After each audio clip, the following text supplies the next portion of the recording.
बड़ी जीत के साथ हम लोग सरकार बनाने जा रहे हैं, इसमें कहीं कोई संदेह नहीं है। वो एनडीए में थे कब? एनडीए लोकसभा के चुनाव के वक्त भी नहीं थे।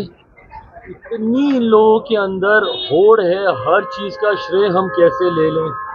बताएं ना कि फिर अगर इतना ही विकास की सोच थी, इतना ही अगर आपको ज्ञान था कि किस तरीके प्रधानमंत्री जी के सोच वाली सरकार वहां पे बनने जा रही है, तो वहीं महाराष्ट्र में एक बार फिर से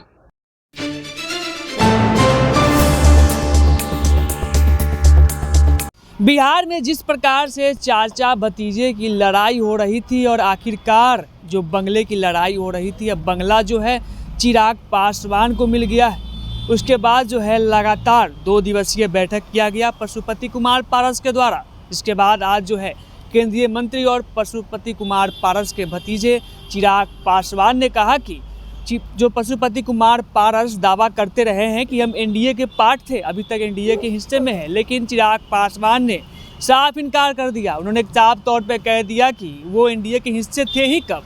एनडीए के जाने की बात तब आती जब वो एनडीए के हिस्से थे। जिस प्रकार से लोकसभा चुनाव में उनकी भागीदारी नहीं रही, विधानसभा चुनाव से पहले भी वो दावा कर रहे हैं कि हम जो है एनडीए के हिस्से, लेकिन वो एनडीए के हिस्से नहीं रहे। वही जिस प्रकार से जो है महाराष्ट्र में और झारखंड में 23 तारीख को चुनाव का परिणाम आना है, हर जगह जो एग्जिट पोल में एनडीए की सरकार बनती हुई दिख रही है। इसको लेकर भी केंद्रीय मंत्री चिराग पासवान ने साफ तौर पर कह दिया कि झारखंड और महाराष्ट्र में जो है प्रधानमंत्री मोदी की सोच वाली सरकार बनने जा रही है।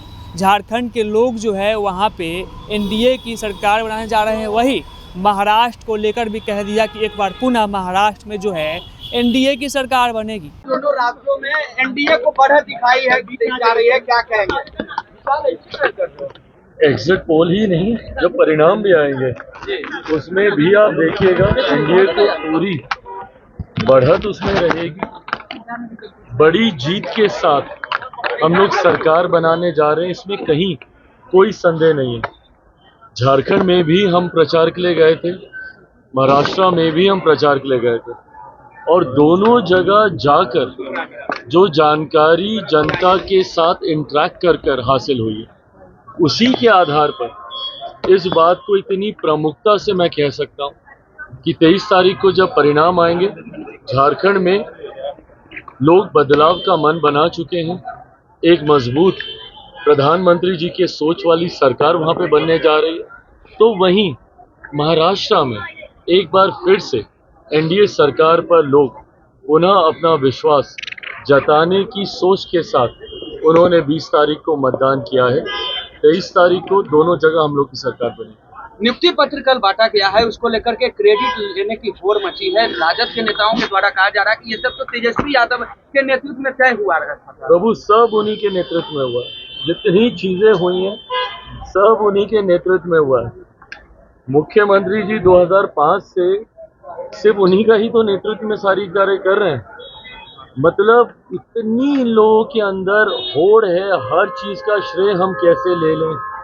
बताएं ना कि फिर अगर इतना ही विकास की सोच थी, इतना ही अगर आपको ज्ञान था कि किस तरीके से जॉब अपॉर्चुनिटीज को क्रिएट किया जा सकता है, तो 90 के दशक में क्यों बिहार से इतनी बड़ी संख्या में पलायन हुआ?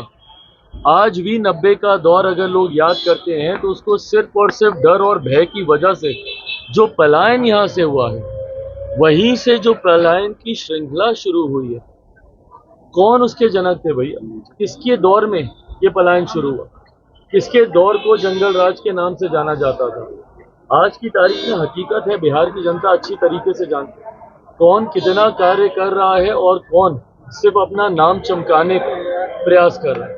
ऐसे में आपको जिसको श्रेय लेना है, आप श्रेय लेते रहिए, हम लोग जनता का विश्वास जीतते हैं। आपके चाचा जो है एनडीए से अलग होकर के जो है वो फिर से जो है तैयारी कर रहे हैं, कह रहे हैं कि धोखा मिला है हम लोगों को। तो इस पे क्या कहना है? एनडीए से अलग होने का उन्होंने तय कर लिया। उनकी अपनी पार्टी है, ये फैसला उनको लेना है। और देखिए, अलग तो वो होता है जो साथ में हो। वो एनडीए में थे कब? एनडीए लोकसभा के चुनाव के वक्त भी नहीं थे। विधानसभा के चुनाव के वक्त भी उनको गिनती में तो कोई रख नहीं रहा। तो अलग तो वो होता है ना जो किसी चीज का हिस्सा हो, वो एनडीए में थे कहाँ। तभी आप सुन रहे थे केंद्रीय मंत्री चिराग पासवान को, जो जिस प्रकार से विपक्ष की ओर से कहा जा रहा है कि मुख्यमंत्री नीतीश कुमार जो है वो श्रेय लेने में लगे हुए हैं, लेकिन बिहार के जो नेता प्रतिपक्ष तेजस्वी यादव है उन्होंने ही ये रास्ता तय किया था कि बिहार में कैसे लोगों को रोजगार मिले। इस पर चिराग पासवान ने कह दिया कि 90 की दशक में क्या स्थिति थी बिहार की। 90 के दशक में उन्हीं के पिताजी लालू प्रसाद यादव और राबड़ी देवी की सरकार थी। उस समय क्या स्थिति थी बिहार की। बिहार में लगातार पलायन होता रहा है। वही पशुपति कुमार पारस को लेकर भी कह दिया कि वो लोग एनडीए से बाहर होंगे जो लोग एनडीए में है। वो तो एनडीए में थे ही कब, लोकसभा चुनाव में भी वो एनडीए के साथ नहीं रहे और अब विधानसभा चुनाव आ रहा है, उससे पहले भी वो दावा कर रहे हैं कि हम एनडीए के हिस्सा है, लेकिन वो एनडीए में नहीं थे। बाकी आप तमाम इन बातों को वीडियो के माध्यम से देख रहे थे और इस पर में इतना ही। सागर, पटना।